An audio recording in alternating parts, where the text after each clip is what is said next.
Maths views के साथ मोहम्मद अज़हर सिद्दीक हाज़िर खिदमत है।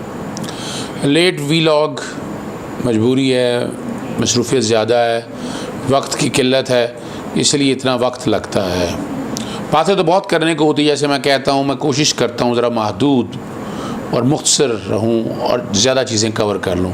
चैनल सब्सक्राइब आप कर रहे हैं, बेल आइकन जब आप क्लिक कर देंगे तो नोटिफिकेशन फ़ौरन आ जाएगा, पता चल जाएगा कि वीलॉग अपलोड हो गया है।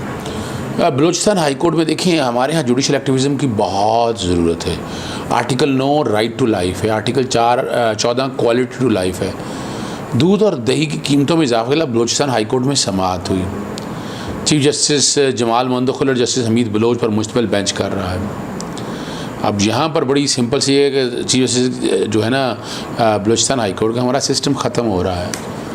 अदालत ने चीनी की कीमतों में इजाफे का नोटिस लिया, अगर चीनी की कीमत में इजाफा हो गया अदालत के रिमार्क से, ऐसा ना हो कि दूध में कीमत में इजाफे का नोटिस लेते हुए दूध की कीमत में इजाफा हो जाए। दूध और दही की कीमत का तयन करना ज़िला इंतज़ामिया का काम आ रहा नहीं, अदालत के रिमार्क्स। मीडिया और सिविल सोसाइटी 3 दिन तक बाइकआउट करें तो दूध की कीमत खुद ब खुद नीचे आ जाएगी। ठीक है ना जी। अदालत ने दूध और दही की कीमत के हवाले से डिप्टी कमिश्नर और एडमिनिस्ट्रेटिव कमिश्नर को फौरी तलब कर लिया। ये जिम्मेदारी है हमारी। अब अगर आप नहीं करेंगे अब फंडामेंटल राइट्स को एनफोर्स, तो फिर ये किसने करना है? इसीलिए आर्टिकल 199 और आर्टिकल 184(3) की ज़रूरत है। दूसरा जो अहम हेयरिंग है, अहम फैसला आया है, वो सुप्रीम कोर्ट ऑफ पाकिस्तान, और ये हमारा केस बुनियादी तौर पर हम माजूरों के कोटों के हवाले से जो 2% मुकर्रर किया है, उसके हवाले से हाई कोर्ट में बड़ी पटिशनें दायर की, पूरा डाटा मंगवाया। यहाँ फ्रॉड क्या हो रहा था माजूरों के कोटे के ऊपर कि सिर्फ रिपोर्टें मेडिकल लगा कर, और पहली तो बात है कि वो कोटा जो 2% कानून फ्राहम करता है उसके मुताबिक कोटा फ्राहम नहीं किया जाता था, मेरिट पे लाया नहीं जाता था। यानी मौका ही होना चाहिए वो मेरिट पे भी आए और उनका जो हक है 2% उस पर कोटा भी मिलना चाहिए, मगर ये ऐसा नहीं होता था। लाहौर हाई कोर्ट में बड़ी लड़ाई लड़ी इसमें, और कई गर्मी सर्दी भी हुई सारे मामले में। हम चाहते थे बुनियादी हक का तहफ़्फ़ुज़ फराहम हो। सुप्रीम कोर्ट के फुल बेंच ने बड़ा फ़ैसला सुना दिया और रोक दिया है वफाकी और सूबाई हुकूमतों को माजूर का लफ्ज़, देखें ये ज़्यादती है, मुआशरे का हुस्न है। सरकारी ख़तो किताबत, सर्कुलर और नोटिफिकेशन में माजूर ना लिखा जाए, माजूर की जगह माजूरी का हामिल शख्स या मुनफरद सलाहियतों का हामिल शख्स लिखा जाए, ये फ़ैसला है। माजूर अफराद के मुलाजमत के कोटे से मुतल्लिक़ केस में ये जारी किया गया फ़ैसला। उबैदुल्लाह को मुलाजमत ना देने का लाहौर हाई कोर्ट का फ़ैसला कलअदम हो गया। अदालत का 1 माह के अंदर मेरिट के मुताबिक माजूर कोटा पर भर्तियाँ करने का हुक्म। माजूर लफ्ज़ इस्तेमाल करने से इस शख्स की इज़्ज़त नफ्स मजरूह हुई है। अब ज़रा सोचें ज़रा, आईन पाकिस्तान माजूर अफराद को आम अफराद के मुसावी हकूक़ देता है। ये फैसले में कहा गया डिसेबल पर्सन ऑर्डिनेंस के मुताबिक किसी शोबे में टोटल मुलाजमतों में से 2% माजूरों के लिए कोटा मुख्तस है। इंटरनेशनल लेबर ऑर्गेनाइजेशन के मुताबिक पाकिस्तान में 3.3 मिलियन से 27 मिलियन लोग माजूर हैं। और हमने सड़कों में देखा अंधे नाबीने बड़ी लड़ाई लड़ते रहे, पुलिस के साथ ज़्यादती हुई, पुलिस ने बहुत ज़्यादती की। मुआशरे में देखिए ना, माजूर अफराद की हक़ारत की निगाह से देखा जाता है। आम तासुर है कि माजूर को काम दुरुस्त अंदाज नहीं कर सकते, ये गलत है। माजूर को मुलाज़मत सरंजाम के लिए खुसूसी इंतजाम किए जाएँ, माजूर अफराद की सहूलत के लिए जदूद टेक्नोलॉजी का इस्तेमाल किया जाए, ये फैसले ने कहा। उबैदुल्लाह ने माजूर कोटा पर मुल्तान में senior elementary school teacher educator के लिए अप्लाई किया था। सीटों में सिर्फ एक आसमा कासिम को माजूर कोटे पर मुलाजमत मिली 81 में से। आप यहाँ से अंदाज़ा लगा सकते हैं कि क्या जुल्म है यार खुदारा। इस माशरे में कानून के मुताबिक 81 में से 80 सीटें माजूरों के कोर्ट लिए बनती थी, और उबैदुल्लाह ने लाहौर हाई कोर्ट के फ़ैसले के ख़िलाफ़ सुप्रीम कोर्ट से रुजू किया था। आप सर यही चीज़ों को समझें कि अगर हमने आइन और कानून की पासदारी नहीं करनी तो किसने करनी है? इस आइन और कानून की पासदारी हर एक के ऊपर ज़िम्मेदारी है, बड़ी ज़रूरी है। अगर आप नहीं करेंगे तो कौन करेगा? बुनियादी हक़ का तहफ़्फ़ुज़ फराहम करना हम सब लोगों की ज़िम्मेदारी है, और इसीलिए कोर्टों में आते हैं। सुप्रीम कोर्ट के फ़ैसले बहुत ज़बरदस्त फ़ैसला दिया है। ये फ़ैसला तमाम चाहिए ये है, इस फैसले के ऊपर बाकायदा तौर पर तमाम हुकूमतों को लिखा जाएगा कि माजूरों के कोटे के हवाले से एक तो लफ्ज़ माजूर लिखना बंद करें, और साथ साथ इनको आप कोटा जो एलोकेट किया गया है उसके मुताबिक आप कोटा फराहम करें। अगली खबर बड़ी ज़बरदस्त है, ये गॉड फादर या सिरीन माफिया के हवाले से नहीं है।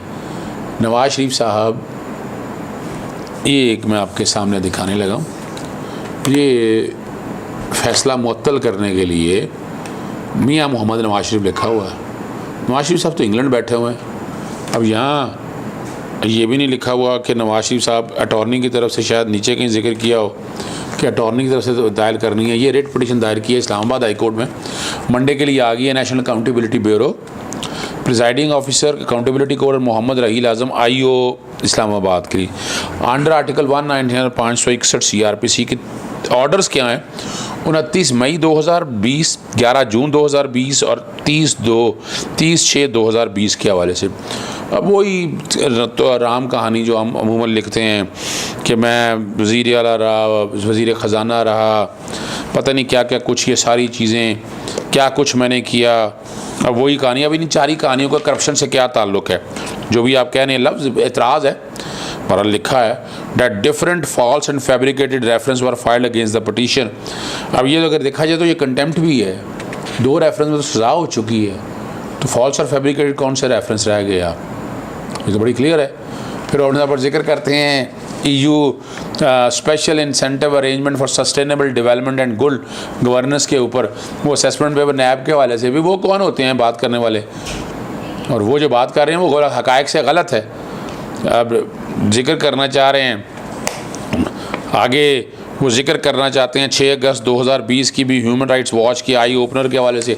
हालांकि वो मैं जिक्र कर चुका हूँ, अलहदा वीलॉग भी मैंने उस पर कर दिया हुआ है, और यहाँ जो बात के बैठ के बात जो जिक्र किया है वो सारी हालात और वाक़यात के मुताबिक। असल कहानी शुरू होती है पैरा नंबर 13 से कि सुप्रीम कोर्ट ऑफ पाकिस्तान ने सुओ मोटो नोटिस लिया HRC 39216G ऑफ 2018। पता है ये कौन सा केस है? ये फेक अकाउंट में एक FIR दर्ज कराई थी निसार अली खान साहब ने, और ये FIR फाइलों में दबा दी गई, रद्दी में फेंक दी गई। क्रेडिट जाता है और सैल्यूट है चीफ जस्टिस ऑफ पाकिस्तान साहब का, मियां जस्टिस साकिब निसार साहब को, उन्होंने स्लैकनेस के ऊपर, और अब बाकायदा इस सारे मैटर को मैं पढ़ देता हूँ, वो लिखा भी हुआ है। In the matter of slackness in the progress of pending inquiry relating to fake bank accounts, और 7 जनवरी 2019 को जजमेंट पास हुई और डायरेक्शन दी और फाइलिंग ऑफ द रेफरेंस। अब मैं ये बड़ा अजीब सी बात है। देखें, रेफरेंस अगर रेफरेंस लिख देने से रेफरेंस नहीं है, ये भी इंटरप्रिटेशन गलत की जाती है। ये कहा गया है कि रिकॉर्ड की बुनियाद के ऊपर, अब उसमें जो हुआ है वो सबके सामने 7 जनवरी 2019 के फैसले के मुताबिक रेफरेंस फाइल कर दिया गया 6/2020 इस्लामाबाद में स्टेट वर्सेस आसफ अली जरदारी। ये तोशाखाना से जो गाड़ियाँ ली गई हैं, अब समझ गए होंगे, तोशाखाना से जो गाड़ी ली गई ये वो वाला रेफरेंस है, और ये फाइल कर दिया गया। और लिखते हैं that it is pertinent to mention it as per this judgment the petitioner name was neither connected with inquiry FIR nor any finding of any agency in fake bank account cases against the petitioner। जब वो inquiry वगैरह JIT ने देखी तो उसमें चीज़ें सारी आ चुकी थी। JIT की रिपोर्ट पढ़ लेते, हर एक ने पढ़ी है। फिर नोटिस दिए गए नैब के, आप तो नोटिस पे जाते ही नहीं है ना, वो नोटिस पे ना जाना वो एक अलग जुर्म है, और आपको सज़ाएँ हुई थी एवनफील्ड और अल अज़ीज़िया केस में। 15/5 को इस्लामाबाद ने ट्रायल का केस इशू किया, आल सबको के 29/5 के लिए हाज़िर हूँ। अच्छा, अब यहाँ एक ट्विस्ट करते हैं, वो बताते हैं कि इसमें ना कोई पेश होते हैं ना किसी वकील को भेजा है। अब डेटें तो सारी ऐसे लिख दी हैं कि ट्रायल कोर्ट में पेश हुए हैं। वो जिक्र करते हैं अपनी बेल का कि जो रिट पिटीशन 29 अक्टूबर 2019 को, ये वो रिट पिटीशन है कि जिसके अंदर 8 हफ्तों की ज़मानत दी गई थी।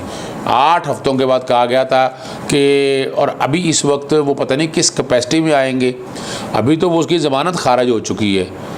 अब किस कैपेसिटी में ये पिटीशन फाइल की, ये एतराज़ तो उठना चाहिए हाई कोर्ट के सामने।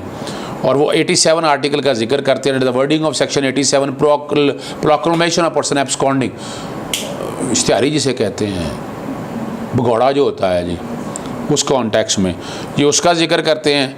और आगे बताते हैं जो पाकिस्तान चले गए थे, छोड़ के चले गए थे 19 नवंबर 2019 को, और और 11 जून 2020 को रिस्पोंडेंट नंबर 2 ने स्टेटमेंट रिकॉर्ड की और बताया कि वो पाकिस्तान नहीं है और पाकिस्तान छोड़ चुके हैं। तो copy of order is attach, इसका मतलब ऑर्डर की कॉपीज़ वगैरह ले ली हैं।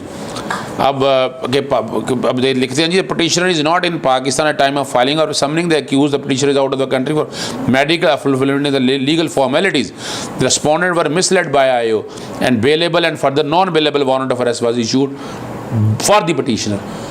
भाई आईओ ने और क्या लिखना है? आईओ ने यही तो लिखना है। आप वहाँ बैठ के आप पेश करते ना, आप कोर्टों में दरख्वास्त देते, बेलेबल वारंट जारी हुए, नॉन बेलेबल वारंट जारी हुए। आपका ख्याल है कि अब आप पाकिस्तान में मौजूद नहीं हैं, तो अगर आप पेश नहीं होते तो इश्तिहारी कार्रवाई 87 में ये कोई अनोखी बात तो नहीं है कि इस तरह के हर केसेस में ही ऐसा होता है।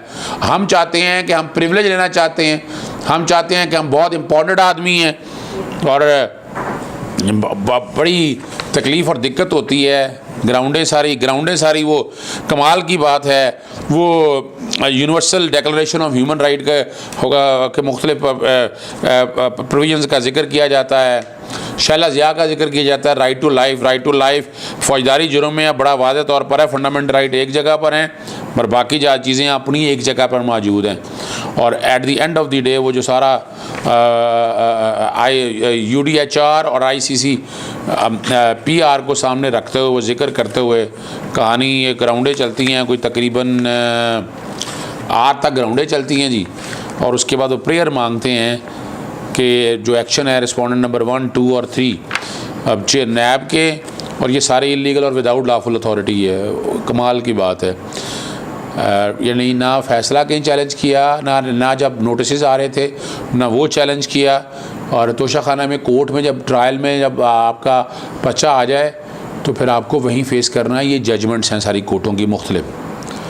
अब वो कह रहे हैं कि respondent number 1, 2 and 3 have failed to discharge their legal duty as per the mandate of constitution to set aside the impugned orders of number 2 dated 29/5 जब समन किया गया, 11 जून बेलेबल और 30 जून नॉन बेलेबल, और उससे अगले जो है 30 जून ही को साथ इश्तिहार देने के लिए 87 और 88 की कार्रवाई के लिए सबको सेटिसाइड करने का कहा है। Law has to take its own course. Article 4 और 5 में आप लोगों के सामने बारहा पढ़ चुका हूँ। Everybody has to act in accordance with law. ये कोई अनोखा कानून नहीं है, और ये तो मेरी ज़ाती राय के मुताबिक तो ये रेट काबिल समात ही नहीं है, ये नॉट मेंटेनेबल है। आप पहले जाएं कोर्टों के अंदर जाके bailable warrant, non bailable warrant set aside कराएं, जाकर आप पेश हों वहाँ पर, अपना जो तरीक़ाकार कानून के मुताबिक दिया है। आपने कोई एक दफ़ा भी हाज़िरी नहीं चला, यही दरख्वास्त जो जहाँ दी है, जब प्रोसीडिंग शुरू होती है वहाँ बताते कोर्ट में जाकर, अब कोर्ट में पेश होते। अब आप कह रहे हैं कि कानून अपना रास्ता न ले, ये हो नहीं सकता है। और मैं समझता हूँ, मेरी ज़ाती राय यही है कि ये रिट पिटीशन शायद डिसमिस हो जाए। डिपेंड करता है कि कोर्ट इसको यही कहेगी कि आप ट्रायल कोर्ट में, डिपेंड करता है कोर्ट क्या करती है, ये ज़ाती राय है। इजाज़त दीजिएगा। अस्सलाम वालेकुम।